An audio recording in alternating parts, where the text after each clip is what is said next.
កាលពីថ្ងៃទី14ខែមិថុនានេះប្រជុំ JBC ភាគីថៃសូមឲ្យយើងដាក់អាកិច្ចប្រជុំបិទព្រំដែនចូលទៅក្នុងរបៀបវរៈប្រជុំបាទខ្ញុំប្រាប់ទៅអាយដាមឡាំជាហើយអាយដាមឡាំជាក៏បាននិយាយឯកភាពថាអានឹងវាមិនមែនជាកិច្ចការរបស់ JBC ទទួលខុសត្រូវតែរឿងបច្ចេកទេសព្រំដែនទេអញ្ចឹងរឿងបិទផ្លូវបិទព្រំដែនបិទអីមិនមែនរឿងរបស់គាត់ទេ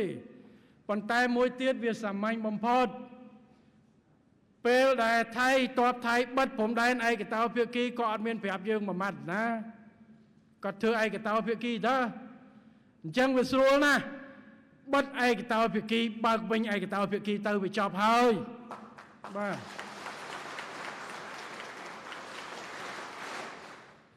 កម្ពុជាចាំតែទទួលទេកម្ពុជាគ្មានបំណងធ្វើឲ្យប៉ះពាល់ទៅដល់បងប្អូនដែលរស់នៅតាមបណ្ដោយព្រំដែនគ្មានបំណងធ្វើឲ្យប៉ះពាល់សេដ្ឋកិច្ចសង្គមទំនាក់ទំនងនោះទេប៉ុន្តែនៅសុកគេបិទឥឡូវធ្វើម៉េចបើគេខោកយើងមកកញ្ញហើយមកបបួលអត់ទេហើយកម្ពុជាក៏មិនចង់រករឿងដែរយើងសម្បទានដល់ប៉ុណ្ណេះណាយើងសម្បទានថារឿងនេះណាយើងអត់ចរចាទេប៉ុន្តែបើសិនជាថៃបើកវិញដោយឯកតោភាគីយើងនឹងបើកឡើងវិញដែរ5ម៉ោងក្រោយដើម្បីឲ្យលំហូរនៃទំនិញលំនៃប្រជាជនបានដូចដើមយើងសម្បទានដល់ប៉ុណ្ណេះព្រោះកម្ពុជាមានសិទ្ធិបើកមិនបើកប៉ុន្តែដើម្បីកុំឲ្យប៉ះពាល់ប្រជាពលរដ្ឋប៉ុន្តែបើហៅមកអង្គុយគ្នាដើម្បីចរចាបើកអត់ទេថៃបិទមុនបើកមុនទៅចប់ហើយ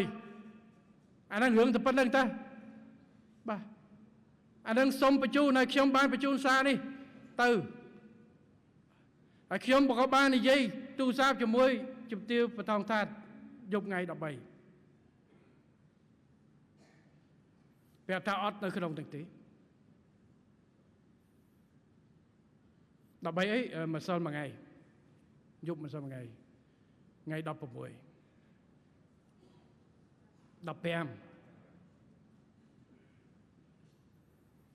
ប្រាប់ថាកិច្ចចរចាផ្សេង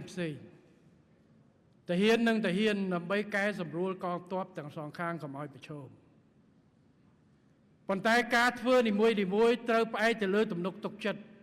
ជាបរិយាលក្ខខណ្ឌទំនុកទុកចិត្តសូមបង្កើតមុនមក